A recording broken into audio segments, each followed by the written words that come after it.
Bonjour, on est 5 étudiants de l'ENTPE, Livia, Estelle, Noé, Charlotte et Margot. Et dans le cadre du cours Ville durable, on a préparé avec l'association Moderniser sans exclure un débat ici à l'ENTPE.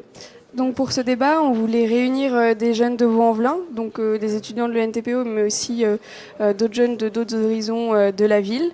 Et on voulait faire porter ce débat sur deux thèmes, des thèmes qui sont proposés par le Grand Débat National, donc transition écologique et démocratie et participation citoyenne. Donc on a choisi ces thèmes parce que c'est des thèmes qui nous semblaient importants et dont les jeunes ont pas mal conscience en ce moment. Et du coup, ça nous semblait intéressant de débattre de tout ça avec eux. D'abord, une rapide présentation de Moderniser sans exclure en tant qu'association. Notre premier constat, ou en tout cas notre idée, c'est que la première forme d'exclusion, c'est la parole.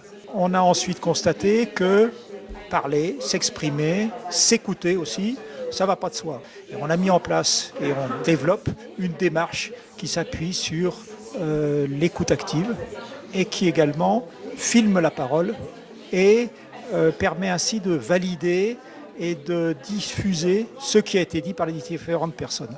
Ce qui est intéressant, c'est de voir comment le fait de filmer, d'avoir une caméra dans le groupe, de passer le micro est aussi structurant du débat.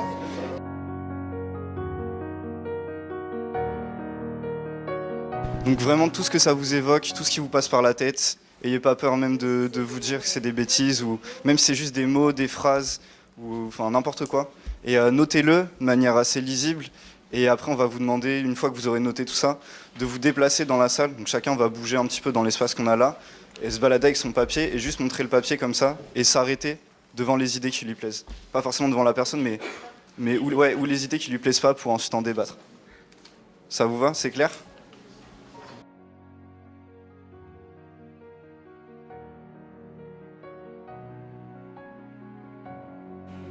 Un maximum, de travailler en petits groupes et puis on va faire une pause sur les coups de 18h30. Il y en aura qui vont devoir partir à cette heure-là, mais ceux qui pourront continueront. Et puis on essaiera du coup de débattre tous ensemble pour restituer justement les échanges en petits groupes à ce moment-là. Voilà. Est-ce que la transition écologique est un problème de riches? Voilà, donc ça je ne sais pas quel sous-groupe c'était. Le principe de vie minimaliste, ça rentre dans ce cadre-là, de disons transition écologique pour les pauvres et pas que pour les riches. Après, il y a des transitions écologiques pour les riches qui va être l'ingénierie, les panneaux solaires, les richesses, toutes ces choses où il faut avoir beaucoup de capital d'intelligence et c'est pas facile d'y avoir accès. Mais néanmoins, ça revient à chacun de minimiser sa consommation et ça rentre dans l'économie et l'écologie. On n'est pas forcément légitime en tant que pays développé de demander aux pays moins développés de freiner justement ce développement pour rattraper, entre guillemets, nos erreurs à nous, la surconsommation qu'on a induit en se développant nous-mêmes. À partir du moment où tu te développes d'un point de vue écologique, tu dois renier et refuser plein de trucs et du coup il y a un petit peu cette idée que pour aller dans ce sens-là, tu dois toi-même te dire qu'il y a plein de trucs dont tu n'auras plus le droit de faire. Ce qui est vrai, mais du coup d'un autre côté, on met pas assez l'accent sur tout ce que tu vas pouvoir faire dans l'autre sens et tout ce que ça va t'apporter. Et en ça, c'est un problème de riche parce que du coup, on demande à les gens qui n'ont déjà pas grand-chose de pas vouloir plus, quoi, et de se limiter à ce qu'ils ont, ou aller autrement. C'est l'image en fait de la transition écologique qui devrait ressortir, que c'est pas faire moins, mais c'est faire autrement, quoi. J'ai vu qu'il y avait par exemple un chercheur qui m'avait beaucoup parlé, qui disait que toutes les solutions qu'on arrive à avoir pour sauvegarder notre patrimoine en fait écologique, c'est aussi de l'économie. Donc c'est-à-dire qu'en fait, ça va nous permettre d'avoir de l'innovation, que ce soit sur le secteur énergétique, sur le secteur de la construction, sur le secteur médical. Et en fait, on se rend compte que dans la nature, il y a beaucoup de sources d'inspiration qui peuvent nous permettre justement d'avoir une richesse tellement importante qu'avec justement un peu de vision pragmatique, il ne faut pas voir ça comme un problème, mais au contraire comme une solution. Et une solution pour à peu près tout. Et c'est là justement que j'aimerais bien qu'aujourd'hui dans les pays riches, on se dise c'est à nous de porter ça parce qu'on a l'argent pour faire de la recherche, de l'innovation et de préserver les choses, alors qu'au contraire, dans des pays pauvres, on pourrait les aider aussi pour avoir ces énergies propres. Et en plus, c'est vrai qu'avec un peu de volonté politique, ça serait vraiment faisable. La transition, ça appelle à un changement. Et le changement, qui c'est qui en a le plus besoin? Moi, je pense que les pauvres, toujours entre guillemets, ils ont besoin de ce changement. On a besoin de faire attention à eux. La transition écologique, moi, ça me fait penser au développement durable, donc qui repose quand même sur un trépied social, environnement et économie. Et je pense qu'il y a moyen de faire bouger les choses avec cette transition écologique et que ça doit passer également par les pauvres, on va dire ça comme ça. Et c'est un vrai problème de riches, c'est-à-dire que c'est les riches qui polluent des milliers de fois plus que les pauvres. Et du coup, si on voulait vraiment s'attaquer à la pollution sur Terre, il faudrait d'abord s'attaquer au mode de vie des plus riches sur Terre. Et des plus riches, même des ultra-riches. Et d'ailleurs, c'est les ultra-riches qui donnent envie aux moins riches et plus pauvres d'avoir le même mode de vie qu'eux. Quelle solution pour déconstruire les préjugés donnés par les influents? Alors je ne sais pas qui sont les influents. Au début, on avait mis les médias, puis après on s'est dit qu'il y avait les politiques aussi, et du coup, on voulait mettre dans le même mot toutes les personnes qui ont un pouvoir, quel qu'il soit. Il faut aller chercher l'information et pas attendre qu'elle vienne à soi. Et c'est typiquement le genre de choses qu'on fait lorsqu'on prend son téléphone, qu'on regarde le fil d'actualité Facebook, ou alors qu'on allume la télé et qu'on regarde entre publicité, puis information, publicité, information. Et ça, c'est quelque chose, je trouve, c'est un acte sur lequel il faut se responsabiliser et responsabiliser les autres, parce que ça a vraiment beaucoup d'effets néfastes à mon avis. Et je pense qu'il faut vraiment se dire, si j'ai envie de me cultiver sur telle chose, si j'ai envie de me déconstruire le préjugé sur telle chose, je vais chercher sur les médias alternatifs qui sont proposés et qui sont tout à fait viables.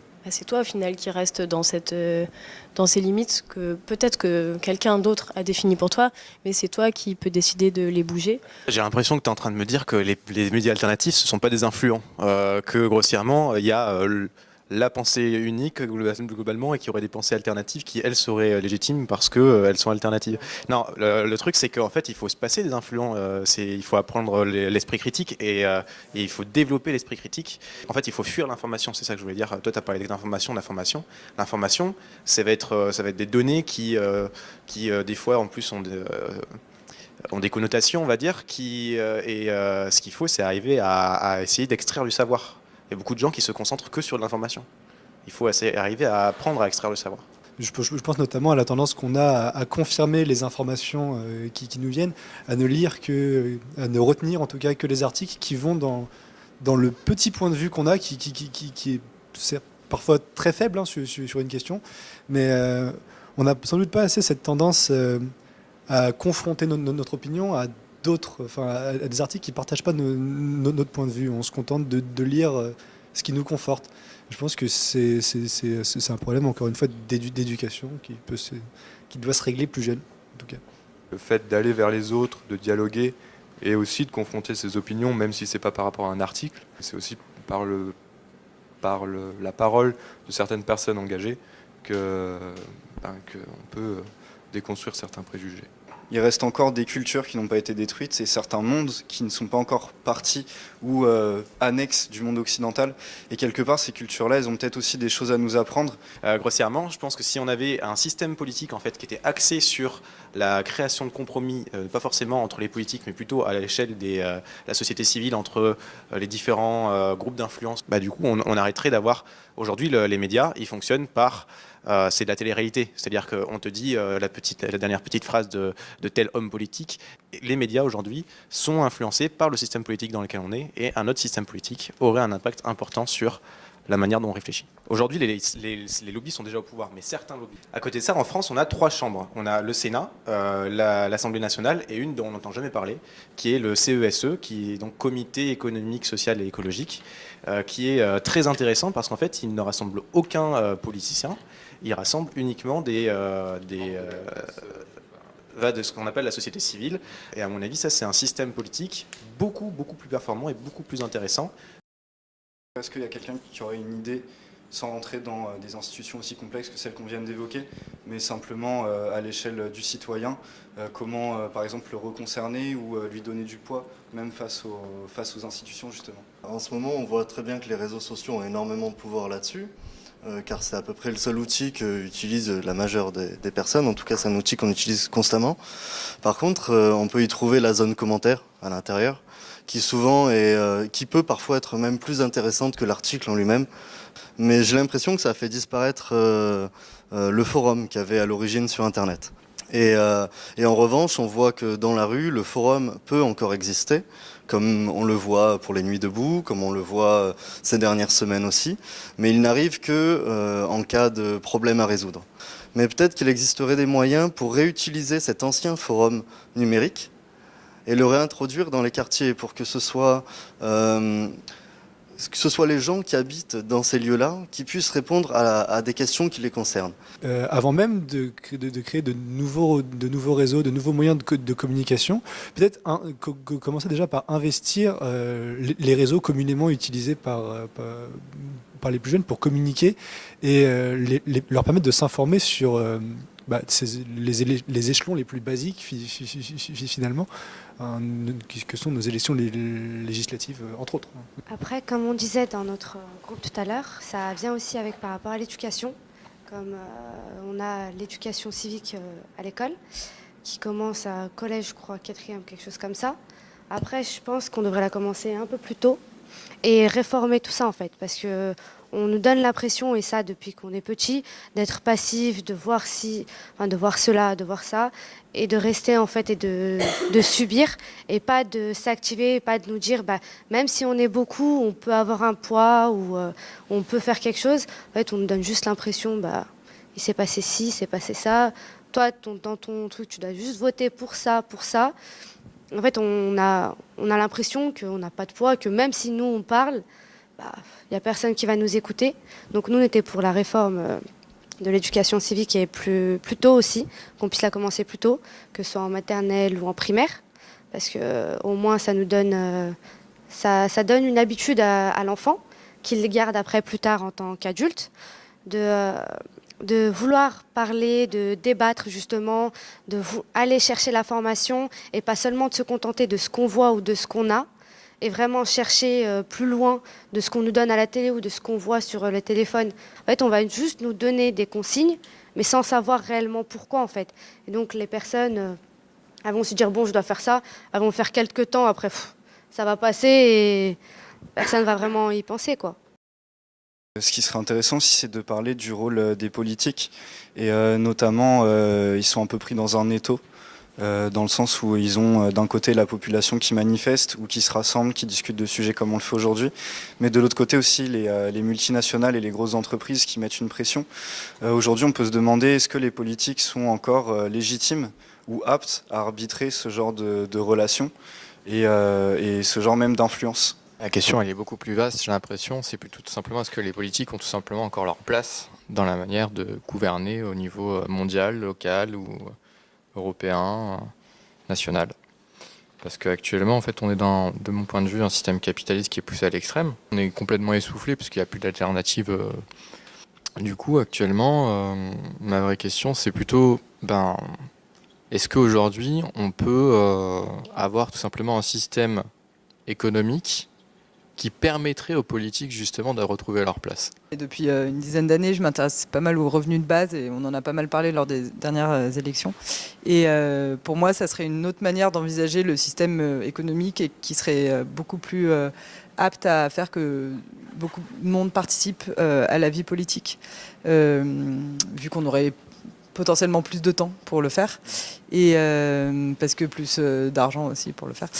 Et du coup, en plus, ça donnerait plus de sens, d'essayer de redonner du sens au travail. Parce que là, on est dans un système où on crée de l'emploi pour créer de l'emploi, et des fois de l'emploi qui va nuire à la société, qui va du coup coûter de l'argent à la société, parce que ça va créer des dépressions parce qu'on se sent inutile, ou parce que ça va créer des problèmes de santé parce que ça pollue. Enfin bon, bref. Et du coup, j'ai quand même l'impression que derrière, il pourrait y avoir un autre modèle de société en introduisant ça. Et du coup, il y a une question, mais c'est pourquoi pourquoi on n'arrive pas à réagir alors qu'on on a le problème, on a les solutions, pourquoi on n'arrive pas à réagir? On sait qu'il y a un problème, on sait qu'il faut qu'on réagisse vite parce que plus on attend, plus ça va être le bordel. Le problème, c'est qu'on ne sait pas où on veut aller, on ne sait pas du coup comment on veut y aller parce qu'on ne sait pas vers quoi se tourner. Et on a des briefs d'idées qui peut-être peuvent marcher, mais on ne sait pas jusqu'où on veut aller, donc on n'a pas forcément toutes les cartes en main pour se motiver dans ce sens-là parce qu'on n'est même pas sûr que ça va fonctionner. Vis-à-vis de la participation, en fait, est-ce qu'il y a un mode d'action, un mode de rassemblement que vous imaginez ou que vous avez vu et que vous souhaiteriez voir mis en place pour ensuite aider à prendre des décisions, qu'elles soient ensuite poursuivies par les politiques ou simplement mis en place dans des sociétés plus locales? Ce qui est intéressant dans l'idée de tirage au sort, c'est que finalement, la chance, le hasard, c'est l'égalité pour tous, en fait, d'une certaine manière. Et au final, quand on regarde en politique, il est toujours accompagné finalement par des experts, par un cabinet, etc. Donc il n'a pas vraiment les compétences pour diriger. Il a les compétences par rapport à une école, une élite qu'il a été mis en place, qui lui a donné une sorte d'idéologie pour qu'il reste dans ce système-là. Et après, il a bien sûr des compétences, mais c'est pas pour autant qu'il est apte à aller de tel service à tel service. Par exemple, tu vas avoir un homme politique qui va aller de l'intérieur jusqu'à l'éducation, puis ensuite, donc pour moi, il n'a pas plus de compétences d'aller dans tel ou tel service. Mais pour un homme justement lambda, l'intérêt est beaucoup plus intéressant parce qu'il n'aura pas de carrière, donc il n'aura pas d'intérêt justement à mettre ses intérêts personnels en avant. Et à côté, en même temps, il peut être accompagné, il peut être formé. Et moi, je pense que ça peut être intéressant, en tout cas, de tenter la question. Et du coup, il y a forcément un moment où, avec ce qu'on a là actuellement en termes de personnes qui pourraient être tirées au sort, c'est que s'il y a une formation et des accompagnements, il y aura forcément une prise de parti de ces gens-là pour amener vers la personne qui sont en train d'accompagner vers les idées qu'ils vont forcément vouloir supporter. Et si cette personne-là n'a pas eu avant l'éducation pour prendre du recul sur les informations qu'on lui apportait et se faire sa propre opinion, ça va forcément mener à des dérives. Et ça, pour moi, cette idée d'assemblée sera complètement contre-productive. Juste sur les histoires de tirage au sort et de formation, il y a des modèles qui existent déjà qui s'appellent les. Alors ça a des noms très différents, mais c'est souvent la même chose. Les jurys citoyens, les conférences citoyennes, les assemblées citoyennes, des fois c'est appelé. Où là on tire au sort une audience. Enfin un jury du coup, et ils vont être formés souvent sur plusieurs semaines, week-ends, ils sont rémunérés pour ça, ils sont formés justement avec des experts qui vont être, c'est souvent pour qui se prononcent sur une controverse, donc avec des experts qui seront de tout le continuum de cette controverse. Par rapport à ce que disait ma voisine, ça pourrait être complémentaire justement d'une refondation totale de l'éducation civique et qui rend dès le plus jeune âge critique et actif. Donc voilà, ça serait a priori, je pense, bien si c'était complémentaire. Pour synthétiser, on a parlé énormément de la place du citoyen. On a dépeint un tableau un petit peu triste du monde politique et de nos institutions. Est-ce que tout ça, tout ce qu'on a évoqué, ça vous fait vous poser des questions? Est-ce qu'il y a des points que vous souhaiteriez éclaircir? Ou est-ce que ça fait émerger des idées tout simplement? Ou est-ce que vous pensez à des choses? Est-ce que vous pensez que vos idées actuellement sont assez pragmatiques justement par rapport à votre changement de vie quand vous allez être dans la vie active? Que ce soit dans la vie active ou dans la vie étudiante, on n'a pas forcément les mêmes préoccupations, mais on peut tout le temps se garder une place pour avoir ces préoccupations-là, peu importe. La seule chose, et c'est le truc que j'essaye au fur et à mesure de construire dans ma formation et dans la manière dont je m'engage, c'est que tout ce que je fais, que ce soit à titre personnel ou professionnel, ça soit complètement en accord avec mes valeurs, ou au moins que j'arrive à trouver l'équilibre qui me correspond moi entre le bagage technique que j'ai et les valeurs et les principes que j'ai et que je veux apporter. Et en fait, c'est à chaque personne, je pense, d'arriver à trouver son équilibre, qu'il soit plus important ou moins important. On ne peut pas demander à tout le monde d'être autant impliqué et de faire complètement des choix, tous travailler WF. Il y a des problèmes sociaux complets au terme de territoire, etc. Donc on voit très bien que les Gilets jaunes. Il y a un immense problème au niveau de la transition écologique et le ministère dont on dépend, c'est la transition écologique et solidaire. Qu'est-ce qui vous empêche d'envoyer une lettre au ministère en disant on veut que les 100 postes que vous allez nous proposer quand on va finir nos 3 années à l'ENTPE, ça soit des postes qui soient directement, mais complètement liés à tous ces problèmes sociaux et à tous ces problèmes environnementaux. Et c'est, en vrai, c'est c'est dommage de ne pas le tenter. C'est chacun qui se conforme à son travail. Pourquoi ne pas faire l'inverse et obliger, d'un certain côté, les entreprises à avoir des principes qui correspondent aux principes de ses employés Après, ça rejoint un truc encore plus global sur la vision qu'on a du travail. Enfin, je sais pas vous, mais moi, on m'a rabâché toute ma vie que c'était la crise, qu'il fallait aller dans une voie où il y a du travail, etc. Et ça paraît impossible de trouver un boulot où on puisse s'épanouir. Alors, un boulot où on puisse trouver ses propres principes, c'est même pas envisageable. Aujourd'hui, on a une éducation même qui va du haut vers le bas, c'est-à-dire qu'on nous enseigne des choses, mais on nous fait rarement participer et prendre part à finalement toutes les actions qui existent. Et même j'ai l'impression que les professeurs aujourd'hui qui enseignent dans les collèges ou même les lycées sont relativement peu informés. Et finalement, pour faire une nouvelle introspection, c'est peut-être dans l'éducation des gens qui seront ensuite amenés à enseigner, qui a une clé peut-être qui réside. Et en tout cas, il y a un manque de sensibilisation chez les élèves, mais il est aussi lié au manque de sensibilisation chez les professeurs. On s'aperçoit aujourd'hui que, par exemple, l'histoire-géographie, c'est une matière qui a été supprimée en terminale pour la plupart des filières. Aujourd'hui, c'est vrai que les filières sont en train de prendre un nouveau tournant, mais c'est des matières qui sont un peu délaissées, et notamment au profit des mathématiques, par exemple, ou des sciences, qui sont un petit peu moi je les vois comme ça, mais un peu comme les règles et les piliers structurants du monde occidental, qui va vers le profit, vers la quantité, vers le plus. Et au final, toutes les matières un peu qualitatives qui nous font apprécier les choses à leur valeur subjective, donc relative et personnelle à chacun, sont relativement délaissées. L'éducation, elle peut être le moteur vraiment de toute une mobilisation citoyenne, de par un élargissement des connaissances qui viendra par l'apport d'une information ou la création même d'un savoir autour de l'éducation, et qui pourra faire un véritable poids face aux politiques, et peut-être les amener à faire changer aussi, comme un effet boule de neige, la manière d'envisager une économie où les entreprises telles qu'elles sont positionnées actuellement ne trouveront plus leur place, puisque ça n'aurait plus aucun sens de faire de la quantité, de produire en masse et toujours plus, mais simplement de produire mieux et pour finalement une population, et pas forcément produire, mais parfois réutiliser ou transformer. Et je pense que c'est une autre vision des choses qui est malheureusement pas assez diffusée. Et si nos professeurs étaient sensibles à ça, ils pourraient nous le transmettre, en tout cas le transmettre à leurs étudiants, mais aussi à leurs enfants, qui le transmettraient à leurs parents. Et je pense que cette chaîne autour de l'éducation, elle est vraiment fondamentale dans même le changement de nos sociétés. Après, je pense que un des points importants qu'on peut rappeler, c'est le dialogue. Et on en a la preuve aujourd'hui. C'est que on a entendu beaucoup de choses, je sais pas vous, mais moi j'ai appris plein de trucs, On s'enrichit forcément des idées des autres. Et voilà, donc on sait pas forcément quoi faire, mais rien que de dialoguer, de débattre, et ce qu'on a fait aujourd'hui, c'est déjà quelque chose. C'est déjà agir, et je pense que ça commence par là. Voilà.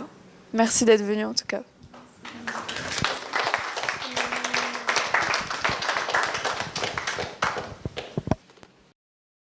Ce débat, ça a été une grande surprise pour moi parce que je pensais qu'en parlant avec des jeunes, on ne serait pas assez au point sur les institutions, sur toute la technique. Et finalement, on a une grande diversité de jeunes qui a permis d'avoir plein d'idées différentes qu'on a pu partager. On a pu trouver de la contradiction. Et j'avais un petit peu cette crainte-là que le débat ne prenne pas. Et au final, on s'est retrouvé avec plein de jeunes vraiment géniaux. Et voilà, c'était une très bonne expérience. Expérience très très intense, je dois l'avouer. Je m'attendais pas à ce que ça prenne aussi vite finalement, et très très satisfaisant. Et notamment ce que j'ai beaucoup apprécié, c'est les retours, parce que le fait d'avoir mélangé un petit peu les étudiants de l'ENTPE qu'on pensait qui allaient être en majorité et donc rester un peu dans l'entre-soi, ont vraiment apprécié l'échange, notamment avec les jeunes Vaudais. Et je pense que c'est pour moi ce qui retient la qualité en fait de notre intervention. Ça s'est très très bien passé, la parole s'est bien libérée, on a bien brassé les idées, et puis surtout on est très content de la rencontre qui a pu se produire, et Et je pense qu'on attend tous que les échanges se poursuivent. Très satisfaite aussi de ce débat, notamment sur le fait que ça s'est déroulé de façon assez naturelle. Les gens étaient vraiment enclins au dialogue et sont tous allés les uns vers les autres. Il y a beaucoup d'idées qui sont ressorties dont on n'avait pas forcément prévu que ça allait se passer comme ça, mais du coup c'était très bien et très enrichissant. J'ai trouvé ça vraiment très instructif de pouvoir prendre les points de vue de personnes hyper différentes et de pouvoir mettre en commun. Je trouve qu'on a bien réussi à synthétiser ce que tout le monde disait et à apporter un peu des solutions. Et je trouve que les solutions étaient très créatives et ça faisait plaisir et je trouvais ça très optimiste pour la suite.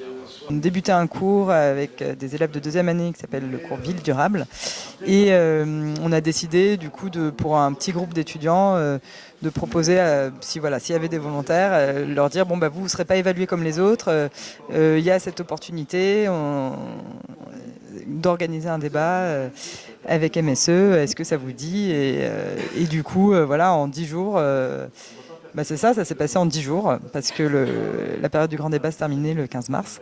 J'ai trouvé ça très bien, la manière dont les étudiants de manière hyper mature se sont saisis de la question, de l'animation